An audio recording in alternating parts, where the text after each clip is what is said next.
ಸಮಸ್ತ ಕರ್ನಾಟಕ ಜನತೆಗೆ welcome back to my YouTube channel. ಇವ್ರನ್ನಂತೂ ಸಮ್ಮರ್ ಕ್ಲೈಂಟ್ ಅಂತಲೇ ಹೇಳ್ಬೋದು. ಬಿಕಾಸ್ ಯಾಕಂದರೆ ಇವರು ಸಮ್ಮರ್ಗೆ ಎಷ್ಟು ಚೆನ್ನಾಗಿ ಅಡ್ಜಸ್ಟ್ ಆಗಿಬಿಟ್ಟಿದ್ದಾರೆ ಅಂತಂದರೆ, ಲಿಟ್ರಲಿ ಅವ್ರಿಗೆ ಮ್ಯಾಂಗೋ ನೇಲ್ ಆರ್ಟ್ ಡಿಸೈನ್ ಬೇಕಾಗಿತ್ತಂತೆ. ಕೇಳಿದ ತಕ್ಷಣ ನಾನೇ ಸ್ಟನ್ ಆಗಿಬಿಟ್ಟೆ. ಹಾಂ, ಮ್ಯಾಂಗೋ ನೇಲ್ ಆರ್ಟ್ ಡಿಸೈನಾ? ಓ ಮೈ ಗಾಡ್, ನಿಜವಾಗ್ಲೂ ಮ್ಯಾಂಗೋ ಮಾಡ್ಕೋತೀರಾ ಅಂತ ಕೇಳಿದೆ ನಾನು. ಬಿಕಾಸ್ ಯಾಕಂದರೆ ನನಗೆ ಒಂಥರ ಸರ್ಪ್ರೈಸಿಂಗ್ ಆಗಿತ್ತು, ಯಾರಪ್ಪ ಮ್ಯಾಂಗೋ ಅಲ್ಲಿ ನೇಲ್ ಆರ್ಟ್ ಡಿಸೈನ್ ಮಾಡ್ಕೋತಾರೆ ಅಂತ.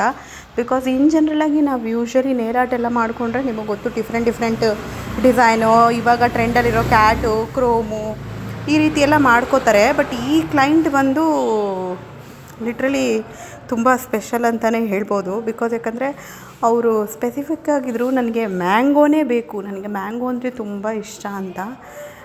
ಓಕೆ ಮಾಡ್ತೀನಿ ಅಂತಂದರೆ ನಾನು ಪ್ರೋಸೆಸ್ ಎಲ್ಲ ಶುರು ಮಾಡಿದೆ. ದೆನ್ ನಾನು ಅವ್ರನ್ನ ಕೇಳೋಕ್ಕೆ ಶುರು ಮಾಡಿದೆ, ಈ ಥರ ನಿಮಗೆ ಲೈಕ್ ಎಲ್ಲ ಔಟ್ಫಿಟ್ಗೂ ಕಂಫರ್ಟಬಲ್ ಆಗಿರುತ್ತಾ, ನಿಮಗೆ ಮ್ಯಾಂಗೋ ಇದು ಹೇಗೆ ಏನು ಎತ್ತ ಅಂತೆಲ್ಲ ಕೇಳಿದೆ. ಅವರು ಹಾಂ, ನನಗೆ ಅದೆಲ್ಲ ಏನು ಇಶ್ಯೂ ಇಲ್ಲ, ನನಗೆ ಜಸ್ಟು ಮ್ಯಾಂಗೋ ಮಾಡ್ಕೋಬೇಕಂತ ಇಷ್ಟ ಅಷ್ಟೇ, ನನಗೆ ಔಟ್ಫಿಟ್ ಬಗ್ಗೆ ನನಗೇನು ಯೋಚನೆ ಇಲ್ಲ. ಬಿಕಾಸ್ ಯಾಕಂದರೆ ನಾನು ಅದೆಲ್ಲ ಕೇರ್ ಮಾಡಲ್ಲ, ನನಗೆ ಸುಮ್ಮನೆ ಏನೋ ಮಾಡ್ಕೋಬೇಕು ಅನ್ನಿಸ್ತಾ ಇದೆ ಖುಷಿಗೆ, ಅದಕ್ಕೆ ಮಾಡ್ಕೋತಾ ಇದ್ದೀನಿ ಹೊರತು ನಾನೇನು ಸ್ಪೆಸಿಫಿಕ್ಕಾಗಿ ಈ ಬಟ್ಟೆಗೆ ಆ ಬಟ್ಟೆಗೆ ಅಂತ ಎಲ್ಲ ಮಾಡ್ಕೋತಾ ಇಲ್ಲ ಅಂತ ಹೇಳಿದ್ರು. ಅದನ್ನು ಕೇಳಿಬಿಟ್ಟು ನನಗೆ ಸರಿ ಓಕೆ ಆಯಿತು ಅಂತ ಹೇಳಿಬಿಟ್ಟು ಆ್ಯಸ್ ಯೂಶ್ವಲ್ ಪ್ರೋಸೆಸ್ನ ಸ್ಟಾರ್ಟ್ ಮಾಡಿಬಿಟ್ಟಿದ್ದೆ ನಾನು ಆಲ್ರೆಡಿ. ಕ್ಲೀನಾಗಿ ಅವ್ರನ್ನೆಲ್ಲ ಪ್ರೆಪ್ ಮಾಡಿ, ಅವ್ರಿಗೇನು ಇರಲಿಲ್ಲ, ಫುಲ್ ಕಂಪ್ಲೀಟ್ಲಿ ನ್ಯಾಚುರಲ್ ನೇಲ್ ಬೆಟ್ಟು, ತುಂಬ ಶಾರ್ಟಾಗಿತ್ತು. ಸೊ ಅವರು ನನ್ನ ರೆಗ್ಯುಲರ್ ಕ್ಲೈಂಟೇ. ಲಾಸ್ಟ್ ಟೈಮ್ ಬಂದಾಗ ಅವರು gel extension with some nude colour ಮಾಡ್ಕೊಂಡಿದ್ರು. ಈ ಸಲ ಬಂದಾಗ ಅವರು ತುಂಬ ಸ್ಪೆಸಿಫೈಡಾಗಿ ಈ ಡಿಸೈನನ್ನು ಮೈಂಡಲ್ಲಿ ಫಿಕ್ಸ್ ಮಾಡ್ಕೊಂಡು ಬಂದುಬಿಟ್ಟಿದ್ರು. ಆ್ಯಕ್ಚುಲಿ ಅವರು ವಾಟ್ಸಪ್ಪಲ್ಲಿ ಮೆಸೇಜ್ ಮಾಡಬೇಕಂದ್ರೆ ನನಗೆ ಬೇರೆ ಯಾವುದೋ ಡಿಸೈನನ್ನು ಕಳಿಸಿದ್ರು.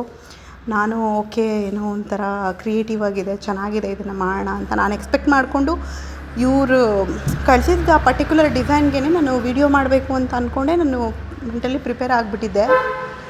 ಅವರು ಇದನ್ನು ತೋರಿಸಿದ್ಮೇಲೆ ನಾನೇ ಸ್ಟನ್ ಆಗಿಬಿಟ್ಟೆ ಒಂದು ನಿಮಿಷ.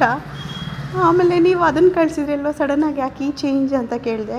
ಇಲ್ಲ ಆ ಥರ ಎಲ್ಲ ನಾರ್ಮಲಾಗಿ ಮಾಡ್ಕೋತಾರೆ, ಎಲ್ಲರೂ ಮಾಡ್ಕೋತಾರೆ, ಈ ಥರ ಯಾರು ಮಾಡ್ಕೋತಾರೆ, ಈ ಥರ ಚೆನ್ನಾಗಿರುತ್ತೆ ಔಟಿಂಗ್. ಓಕೆ, ಇವಾಗ ಹೇಗಿದ್ರು ಸಮ್ಮರ್ ಇದೆ, ಬಿಸಿಲಿಗೆ ಎಲ್ಲರೂ ಮಾವಿನ ಹಣ್ಣು ತೊಗೊಂಡು ತಿಂತಾಯಿರ್ತಾರೆ. ಸೊ ನನ್ನ ಕೈ ನೋಡಿದ ತಕ್ಷಣ ಎಲ್ಲರೂ ನನಗೆ ಮಾವಿನ ಹಣ್ಣು ತುಂಬ ಇಷ್ಟ ಅಂತ ಕಂಡುಹಿಡಿದ್ಬಿಡ್ತಾರೆ. ನನಗೆ ತುಂಬ ಇಷ್ಟ, ಅದಕ್ಕೇ ನಾನು ಇದನ್ನು ಮಾಡ್ಕೋತಾ ಇದ್ದೀನಿ ಅಂತ ಹೇಳಿದ್ರು. ಸರಿ ಅಂತ ಹೇಳಿಬಿಟ್ಟು ಹೀಗೆ ನಾರ್ಮಲಾಗಿ ಇಬ್ಬರು ಮಾತಾಡೋಕ್ಕೆ ಶುರು ಮಾಡಿದ್ವಿ. ಹಾಗೆ ಹೀಗೆ ಕೆಲಸ ಹೇಗೆ ನಡೀತಾ ಇದೆ, ನಿಮ್ಮ ಕೆಲಸ ಹೇಗೆ ನಡೀತಾ ಇದೆ, ನಮ್ಮ ಕೆಲಸ ಹೇಗೆ ನಡೀತಾ ಇದೆ. ಅವರು ಹೇಳ್ತಾಯಿದ್ರು, ನಾನು ಒಂಥರ ಔಟ್ ಆಫ್ ಸ್ಟೇಷನಿಂದ ಬ್ಯಾಂಗ್ಳೂರಲ್ಲಿ ಬಂದಿರೋದು, ಚೆನ್ನಾಗಿದೆ ಬ್ಯಾಂಗ್ಳೂರ್ ಎಕ್ಸ್ಪೀರಿಯನ್ಸ್ ಇಲ್ಲಿ, ಹಾಗೆ ಹೀಗೆ ಅಂತ ಹೇಳ್ತಾಯಿದ್ರು. ಸರಿ ಅಂತ ಹೇಳಿಬಿಟ್ಟು ನಾನು ಡಿಸೈನನ್ನು ಮಾಡೋಕ್ಕೆ ಶುರು ಮಾಡಿಬಿಟ್ಟೆ. ಡಿಸೈನ್ ಮಾಡಬೇಕಂತಂದರೆ ಅವರು ಎಷ್ಟು ಯುನೀಕಾಗಿ ಥಿಂಕ್ ಮಾಡ್ತಾರೆ. ಅಂದರೆ ಲಿಟ್ರಲಿ ಒಂದು ಪರ್ಸನ್ಗೆ ಅವ್ರಿಗೆ ಏನು ಬೇಕು ಅನ್ನೋದನ್ನು ಅವರು 100% ಶೋರಾಗಿಡ್ತಾರೆ. ನಾನು ಇದನ್ನೇ ಮಾಡ್ಕೋಬೇಕು, ನಾನು ಇದು ಬಿಟ್ಟು ಬೇರೆ ಏನು ಮಾಡ್ಕೊಳ್ಳಲ್ಲ ಅಂತ ಅವ್ರು ಮೆಂಟಲಿ ಫಿಕ್ಸ್ ಆಗಿಬಿಟ್ಟಿರ್ತಾರೆ. ನಮಗೆ ಚೆನ್ನಾಗಿ ಕಾಣುತ್ತೋ ಬಿಡುತ್ತೋ ಕೈಗೆ, ಇಲ್ಲ ಒಬ್ಬರು ನೋಡಿದವರು ಚೆನ್ನಾಗಿದೆ ಅಂತ ಹೇಳ್ತಾರೋ ಬಿಡ್ತಾರೋ, ಅದು ಅವ್ರಿಗೆ ಮ್ಯಾಟ್ರೇ ಆಗಲ್ಲ. ನನಗಿದು ಬೇಕು ಅಂದರೆ ನನಗಿದು ಬೇಕೇ ಬೇಕು ಅಂತಾರಲ್ಲ, ಆ ಥರ ಕ್ಲೈಂಟ್ ಅಂದರೆ ನನಗೆ ಪರ್ಸ್ನಲಿ ತುಂಬ ಇಷ್ಟ ಆಗುತ್ತೆ. ಬಿಕಾಸ್ ಯಾಕಂತಂದರೆ ಅವರು ಕ್ಲಿಯರಾಗಿರ್ತಾರೆ, ನನಗಿದು ಬೇಕಂದರೆ ಇದೇ ಬೇಕಂತ ಕ್ಲಿಯರಾಗಿರ್ತಾರೆ. ಸೊ ನನಗೆ ಆ ಕ್ಲಾರಿಟಿ ಆಫ್ ದ ವರ್ಕ್ ಇರುತ್ತಲ್ವ ಅವ್ರದ್ದು, ಆ ಪ್ರಿಫರೆನ್ಸ್ ಇರುತ್ತಲ್ವ, ಆ ಕ್ಲಿಯರೆನ್ಸ್ ನನಗೆ ಯಾವಾಗ ಇಷ್ಟ ಆಗುತ್ತೆ. ಬಿಕಾಸ್ ಯಾಕಂದರೆ ನಾನು ಕೂಡ ಏನಾದರೂ ನಾನು ಮಾಡಬೇಕಂದ್ರೆ ನಾನು ತುಂಬ ಕ್ಲಿಯರಾಗಿರ್ತೀನಿ. ನನಗಿದು ಬೇಕು ಅಂದರೆ ಬೇಕು, ಬೇಡ ಅಂದರೆ ಬೇಡ ಅಂತ ಕ್ಲಿಯರಾಗಿರ್ತೀನಿ. ಸೊ ಅದೇ ಥರ ನನ್ನ ಕ್ಲೈಂಟು ಕೂಡ ಹಾಗೆ ಯೋಚನೆ ಮಾಡ್ತಾಯಿದ್ದಾರಲ್ಲ ಅಂತ ನನಗೆ ತುಂಬ ಖುಷಿ ಆಯಿತು. ಒಂದು ಕಡೆ ಸ್ವಲ್ಪ ಭಯ ಆಗ್ತಾಯಿತ್ತು, ಲೈಕ್ ಅವ್ರು ತೋರಿಸಿದ್ದು ಫೋಟೋನ ನನಗೆ ಇದನ್ನೇ ಕಾಪಿ ಪೇಸ್ಟ್ ಮಾಡಬೇಕು ಅಂತ ಹೇಳಿಬಿಟ್ಟಿದ್ರು. ನಾನು ಹೇಗಪ್ಪ ಇದನ್ನು ಹಾಗೆ ಕಾಪಿ ಪೇಸ್ಟ್ ಮಾಡಲಿ ಅಂತ ಯೋಚಿಸ್ತಾ ಇದ್ದೆ. ಸರಿ, ಒಂದು ಟ್ರೈ ಮಾಡೋಣ ಅಂತ ಹೇಳಿಬಿಟ್ಟು ನಾನು ಆದರೆ ಹೇಳಿಬಿಟ್ಟೆ ಅವ್ರಿಗೆ, ಲೈಕ್ ಇದಕ್ಕಿಂತ ಒಂದು ಸ್ವಲ್ಪ ಡಲ್ಲಾಗಿ ಬಂದರು, ಇಲ್ಲ ಇದಕ್ಕಿಂತ ಸ್ವಲ್ಪ ಕಲರ್ ಬ್ರೈಟ್ ಆದರೂ ದಯವಿಟ್ಟು ನನ್ನ ಬೈಕೋಬೇಡಿ, ನಾನು ಇವಾಗೆ ಹೇಳ್ತಾ ಇದ್ದೀನಿ. ಬಿಕಾಸ್ ಯಾಕಂದರೆ ನಾನು ಈ ಥರ ಸಮ್ಮರ್ ಡಿಸೈನು, ಮ್ಯಾಂಗೋ, ಈ ಥರ ಫ್ರೂಟ್ಸ್ ಇದೆಲ್ಲ ಓಂಬ್ರೆ ಎಫೆಕ್ಟಲ್ಲಿ ಫಸ್ಟ್ ಟೈಮ್ ಮಾಡ್ತಾ ಇರೋದು. ಸೊ ಹಾಗಾಗಿ ನನಗೆ ಸ್ವಲ್ಪ ನಿಮ್ಮ ಎಕ್ಸ್ಪೆಕ್ಟೇಷನ್ನ ಫುಲ್ಫಿಲ್ ಮಾಡೋದು ಆಗುತ್ತೋ ಆಗಲ್ವೋ ಅಂತ ಭಯದಲ್ಲಿದ್ದೀನಿ ಅಂತ ಹೇಳ್ತಾ ಇದ್ದೆ. ಅವರು ಪರವಾಗಿಲ್ಲ ಅದೇನು ಪ್ರಾಬ್ಲಮ್ ಇಲ್ಲ, ನಾನು ಅದೆಲ್ಲ ಏನೂ ಯೋಚನೆ ಮಾಡಲ್ಲ, ನೀವು ಹೆಂಗೆ ಮಾಡಿದ್ರೂ ನನಗೆ ಓಕೆನೇ. ಬಟ್ ಆದರೆ ನನ್ನ ಕೈ ನೋಡಿದ ತಕ್ಷಣ ಅದು ಮಾವಿನ ಹಣ್ಣು ಅಂತ ಯಾರಾದರೂ ಹೇಳಿಬಿಟ್ರೆ ನನಗೆ ಸಾಕು, ಒಂದೇ ಒಂದು ಪರ್ಸನ್ ಹೇಳಿದ್ರು ಸಾಕು ಅಂತ ಹೇಳಿದ್ರು. ಅವ್ರ ಹತ್ರ ಹೇಳಿದ್ಮೇಲೆ ನನಗೆ ಸ್ವಲ್ಪ ಸಮಾಧಾನ ಆಯಿತು. ಸರಿ ಆಯಿತು, ಓಕೆ, ಅವ್ರು ಕೇಳಿರೋ ಪ್ರಕಾರನೇ ನಾವು ಮಾಡ್ಬೋದು, ಏನೂ ತೊಂದರೆ ಇಲ್ಲ, ಆರಾಮಾಗಿ ವರ್ಕ್ ಮಾಡ್ಬೋದು ಅಂತ ಆವಾಗಲೇ ನಾನು ಸ್ವಲ್ಪ ಕಂಫರ್ಟ್ ಆಗಿ ನಾನು ಹಾಗೆ ಇನ್ನೇನು ಮಾಡ್ಕೊಂಡು ಹೋಗ್ಬೋದು ಆರಾಮಾಗಿ. ಅವರೇ ಹೇಳಿದ್ರು, ಅಷ್ಟೊಂದು ಕ್ಲಿಯರಾಗಿಲ್ಲ ಅಂತಂದರು. ಅಟ್ಲೀಸ್ಟ್ ಒಬ್ಬರಾದ್ರೂ ನೋಡಿ ಮಾವಿನ ಹಣ್ಣು ಕೈ ಅಂತ ಹೇಳಿಬಿಟ್ರೆ ಸಾಕು ಅಂತ ಹೇಳಿದ ತಕ್ಷಣವೇ ನಾನು ಸಮಾಧಾನ ಆಗಿಬಿಟ್ಟೆ. Okay something. ಆದರೆ ನನಗೂ ಕೂಡ ಇನ್ಫ್ಯಾಕ್ಟ್ ಹೇಳ್ಬೇಕಂತಂದರೆ ತುಂಬ ಕ್ಲಿಯರಾಗಿರ್ತೀನಿ ನಾನು. ಯಾವುದಾದ್ರು ಒಂದು ಪಿಕ್ಚರ್ ನೋಡಿದ ತಕ್ಷಣವೇ ಓಕೆ ನಾವು ಹೀಗೆ ಮಾಡಬೇಕು, ಈ ಪ್ರಾಡಕ್ಟ್ಸ್ ಹೀಗೆ ಯೂಸ್ ಮಾಡಬೇಕಂತ. ಯಾಕಂದರೆ being a nail technician completely ಅಷ್ಟು ಈಸಿ ಪಾರ್ಟ್ ಅಲ್ಲ. ಯಾಕಂದರೆ ನಾವು ಅನ್ಲಿಮಿಟೆಡ್ ನೇಲ್ ಆರ್ಟ್ ಡಿಸೈನ್ ಮಾಡ್ತೀವಿ. There is no limit. ನಾವು ಈ ಡಿಸೈನ್ ಮಾತ್ರ ಮಾಡ್ತೀವಿ, ಈ ಡಿಸೈನ್ ಎಲ್ಲ ಮಾಡೋಕ್ಕಾಗಲ್ಲ ಅಂತ. ಇದೆ, ಅದು ಒಂದಿದೆ ಪಾಯಿಂಟು. AI ಕ್ರಿಯೇಟ್ ಮಾಡಿರೋ ಡಿಸೈನ್ ಎಲ್ಲ ಮಾಡೋಕ್ಕಾಗಲ್ಲ. ಬಟ್ ಸಮ್ ಡಿಸೈನ್ಸ್ ಆಲ್ಮೋಸ್ಟು ಒಂದು 100%ಅಲ್ಲಿ 80% ಪಾರ್ಟನ್ನ ಯಾವುದೇ ನೇಲ್ ಟೆಕ್ನಿಷಿಯನ್ ಆದರೂ ಆಗಿರಲಿ ಕವರ್ ಮಾಡ್ತಾರೆ. ಅದು ತುಂಬ ಟ್ರೆಂಡಲ್ಲಿರೋ ಡಿಸೈನ್ಸ್ ಅಂತಂದರೆ ಇವಾಗ ರೀಸೆಂಟಾಗಿ chrome, cat, 5D flower, 3D flower, 5D fruit art, 3D fruit art, ಈ ಥರ ತುಂಬ ಟ್ರೆಂಡಲ್ಲಿರೋದು ಇದೇ ಡಿಸೈನು. ಇದನ್ನೇ ಎಲ್ಲರೂ ಮಾಡ್ಕೊಳ್ಳೋದು.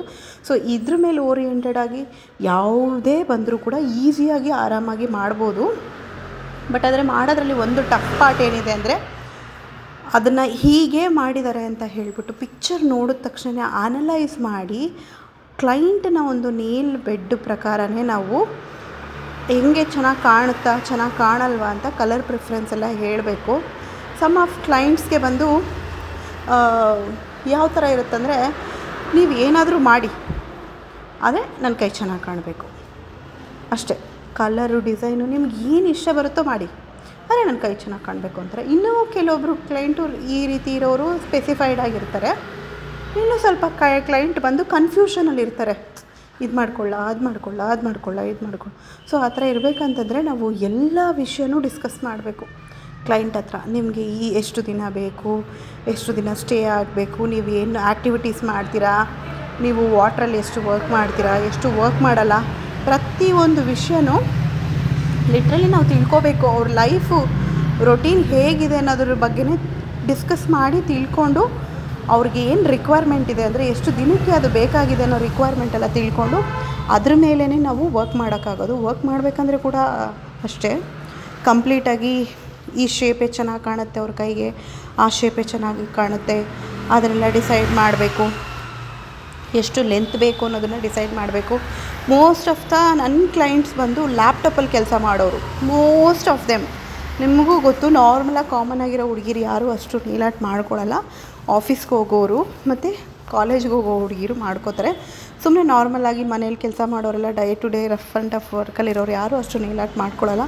ಸೊ ಬರೋ ಕ್ಲೈಂಟು ಲ್ಯಾಪ್ಟಾಪಲ್ಲಿ ವರ್ಕ್ ಮಾಡೋದ್ರಿಂದ ಸ್ವಲ್ಪ ಲೆಂತು ಮತ್ತು ಶೇಪ್ ಎಲ್ಲ ಸ್ವಲ್ಪ ಸ್ಪೆಸಿಫೈಡ್ ಆಗಿರ್ತಾರೆ. ಸೊ ಅದ್ರ ಮೇಲೆ ನಾವು ನೋಡಿಬಿಟ್ಟು ಅವ್ರ ಎಕ್ಸ್ಪೆಕ್ಟೇಷನ್ನ ಫುಲ್ಫಿಲ್ ಮಾಡೋದಂದರೆ it is not so easy part.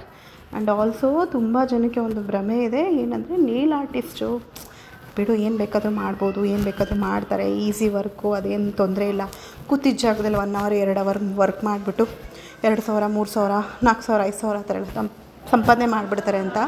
But ಅದು ಸುಳ್ಳು. ಯಾಕಂತಂದರೆ ನೀವು ನಂಬ್ತಿರೋ ಬಿಡ್ತಿರೋ ನನಗಂತೂ ಗೊತ್ತಿಲ್ಲ. ನನಗೆ ಇವಾಗೂ ಕೂಡ ಸ್ಟಿಲ್ ನನ್ನ ಕೈಯಲ್ಲಿ ಫಸ್ಟ್, ಸೆಕೆಂಡು, ಮಿಡಲ್ 3 ಫಿಂಗರು ಕೂಡ ಯಾವಾಗೂ ಡ್ಯಾಮೇಜ್ಡ್ ಆಗಿರುತ್ತೆ. ಯಾಕಂದರೆ ಎವ್ರಿ ಡೇ ಅಸಿಟೋನಲ್ಲಿ ಆ್ಯಸಿಡಲ್ಲಿ ವರ್ಕ್ ಮಾಡೋದ್ರಿಂದ skin layer, normal skin layer ಬಂದು ಬ್ರೇಕ್ ಆಗಿ ಸ್ಕಿನ್ನಲ್ಲಿ ಬಬಲ್ಸ್ ಬಂದು ಪಸ್ ಫೀಲ್ ಆಗಿ ಒಡೆದೋಗಿ ಫುಲ್ಲು ನೇಲ್ ಬೆಡ್ಡು ಯಾವಾಗೂ ನನಗೆ ಡ್ಯಾಮೇಜ್ ಆಗಿರುತ್ತೆ. ಫಸ್ಟ್ 3 ಫಿಂಗರ್, ಯಾಕಂದರೆ ಆ 3 ಫಿಂಗರಲ್ಲೇ ಜಾಸ್ತಿ ವರ್ಕ್ ಮಾಡೋದು. ಸೊ ನಿಜವಾಗ್ಲೂ ಎಲ್ಲ ನೇಲ್ ಆರ್ಟಿಸ್ಟು ತುಂಬ ಗ್ರೇಟ್ ಅಂತಲೇ ಹೇಳ್ಬೋದು. ಯಾಕಂದರೆ ನನಗೂ ಕೂಡ ನೇಲ್ ಆರ್ಟಿಸ್ಟ್ ಆಗೋಕ್ಕಿಂತ ಮುಂಚೆ ಗೊತ್ತಿರಲಿಲ್ಲ ಇಷ್ಟೊಂದು ಟಫ್ ಫೀಲ್ಡ್ಗೆ ಇಳಿತಾ ಇದ್ದೀನಿ ಅಂತ. ಇಳಿದ ಮೇಲೆ ಗೊತ್ತಾಗಿದ್ದು. ಬಟ್ ಇಷ್ಟಪಟ್ಟು ಮಾಡಿದ್ರೆ ತುಂಬ ಚೆನ್ನಾಗಿ ಬರುತ್ತೆ ವರ್ಕು. ಸುಮ್ಮನೆ ಏನೋ ಮಾಡಬೇಕಲ್ಲ ಅಂತ ಕಾಟಾಚಾರಕ್ಕೆ ಮಾಡಿದ್ರೆ ಖಂಡಿತವಾಗ್ಲೂ ಚೆನ್ನಾಗಿ ವರ್ಕ್ ಬರಲ್ಲ, ಅದಂತೂ 100% ಶೋರು. ನಾನಂತೂ ಯಾವಾಗೂ ಏನು ಮಾಡಬೇಕು ಅಂತ ಮೈಂಡಲ್ಲಿ ಥಾಟ್ ಇಟ್ಕೊಂಡು ವರ್ಕ್ ಮಾಡ್ತಿರ್ತೀನೋ ಅದ್ರ ಮೇಲೇ ಫೋಕಸ್ ಮಾಡಿ ಮಾಡ್ತಾಯಿರ್ತೀನಿ. ಯಾವತ್ತೂ ನಾನು ಅದರಿಂದ ಡಿಸ್ಟ್ರ್ಯಾಕ್ಟ್ ಆಗಲ್ಲ. ಈಗ ಮಾಡಬೇಕಂದ್ರೆ ಹಾಗೆ ಮಾಡಿ ಅದೇ ಫಿನಿಶಿಂಗ್ ಕೊಡ್ತೀನಿ. ಸೊ ಮುಖದಲ್ಲಿ ಅಟ್ ಲಾಸ್ಟ್ ಫೈನಲ್ಲಾಗಿ ಒಂದು ಹ್ಯಾಪಿನೆಸ್ ಬರುತ್ತೆ. ಸೊ ನೀವು ಇವಾಗೂ ಕೂಡ ನೋಡ್ಬೋದು ಆಲ್ರೆಡಿ ಫುಲ್ಲು ಔಟ್ಪುಟ್ ಹೆಂಗೆ ಬರ್ತಾಯಿದೆ ಅಂತ ಹೇಳ್ಬಿಟ್ಟು. ಅಂದರೆ ಲಿಟ್ರಲಿ ಅವ್ರ ಕೈಯಲ್ಲಿ ನೀವು ಇವಾಗ ನೋಡಿನೇ ಹೋಮ್ರೇ ಎಫೆಕ್ಟಲ್ಲಿ ನಾನು ಹೇರ್ ಬ್ರಷ್ ಮಿಷಿನ್ ಯೂಸ್ ಮಾಡಿ ಮಾಡ್ತಾರೆ ಎಫೆಕ್ಟಲ್ಲೇ ನೀವು ನೋಡ್ಬಿಟ್ಟಿರ್ತೀರ ಆಲ್ರೆಡಿ. ಅದು ನೋಡೋಕ್ಕೆ ಮ್ಯಾಂಗೋ ಥರ ಕಾಣಿಸ್ತಿದೆ ಅಂತ. ಬಟ್ ಸ್ಟಿಲ್ ನೀವು ಲಾಸ್ಟ್ ಔಟ್ಪುಟ್ವರೆಗೂ ವೆಯ್ಟ್ ಮಾಡಲೇಬೇಕು, ಅದು ಹೆಂಗೆ ಕಾಣುತ್ತೆ ಅಂತ. ಅದನ್ನು ನೋಡಿ ನೀವು ನನಗೆ ಕಮೆಂಟ್ ಮಾಡಿ ತಿಳಿಸಿ ನನ್ನ ವರ್ಕ್ ಹೇಗಿದೆ, ನಾನು ಚೆನ್ನಾಗಿ ಮಾಡಿಲ್ವಾ, ನಿಮ್ಗೆ ಇಷ್ಟ ಆಯಿತಾ, ಇಷ್ಟ ಆಗಿಲ್ವಾ ಅಂತ ಕಮೆಂಟ್ ಬಾಕ್ಸಲ್ಲಿ ಕಮೆಂಟ್ ಮಾಡಿ, ಲೈಕ್ ಮಾಡಿ, ಶೇರ್ ಮಾಡಿ, ಸಬ್ಸ್ಕ್ರೈಬ್ ಮಾಡಿ, ಸಪೋರ್ಟ್ ಮಾಡಿ. ಸೊ ದಟ್ ನಾನು ಈ ಥರನೇ ವೀಡಿಯೋನ ಜಾಸ್ತಿ ಫ್ಯೂಚರ್ ಡೇಸಲ್ಲಿ ಚೆನ್ನಾಗಿ ಮಾಡಿ ಅಪ್ಲೋಡ್ ಮಾಡ್ತಾಯಿರ್ತೀನಿ. ಹೊಸದಾಗಿ ಬಿಗಿನರ್ಸ್ ಯಾರಾದರೂ ಇದ್ದರೆ ಅವ್ರಿಗೆ ತುಂಬ ಹೆಲ್ಪ್ಫುಲ್ ಆಗುತ್ತೆ. ಐ ಹೋಪ್ ಎಲ್ಲರಿಗೂ ಈ ವಿಡಿಯೋ ತುಂಬಾ ಇಷ್ಟ ಆಗುತ್ತೆ ಅಂತ ಹೇಳಿಬಿಟ್ಟು. ಸೊ ನಾವಿನ್ನೂ ಏನಕ್ಕೆ ವೆಯ್ಟ್ ಮಾಡ್ತಾ ಇದ್ದೀವಿ, ಬನ್ನಿ ನಾವು ಲಾಸ್ಟ್ ಔಟ್ಪುಟ್ಟು ಹೇಗೆ ಕಾಣಿಸುತ್ತೆ ಅಂತ ನೋಡೇ ಬಿಡೋಣ. Let's go. ಟಂಟಡಾನ್ ನೋಡಿ ಎಷ್ಟು ಚೆನ್ನಾಗಿ ಕಾಣ್ತಿದೆ, ಸೂಪರಾಗಿದೆ. ನನಗಂತೂ ತುಂಬ ಇಷ್ಟ ಆಯಿತು.